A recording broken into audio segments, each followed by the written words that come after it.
Hello বন্ধুরা, তোমরা সবাই কেমন আছো? আশা করি ভালো আছো, আমিও খুব ভালো আছি। তো আজকে তো বেগুন আলুর তরকারি আর মাছ রান্না করব। ছোট মাছ দুই রকমের আছে। তো কিভাবে রান্নাটা করি দেখতে থাকো। তো লবণ, হলুদ, আদা, রসুন সব দিয়ে দিয়েছি। তো মশলাটা ভালো করে ভেজে নেব। বেগুন, আলু,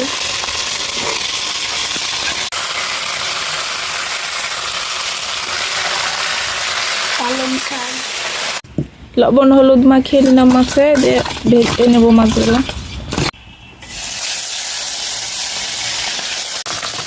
বন্ধুরা, মাছগুলো ভাজা হয়েছে, তো তুলে নেব। দিয়ে ভালোভাবে মাখিয়ে নিলাম।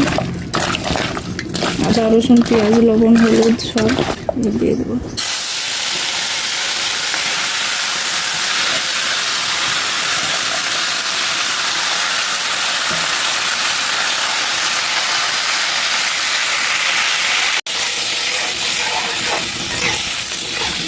তো বন্ধুরা, আমার মাছের তরকারিটা হয়েছে, সবশেষে ধনের পাতা দিয়ে নামিয়ে নেব।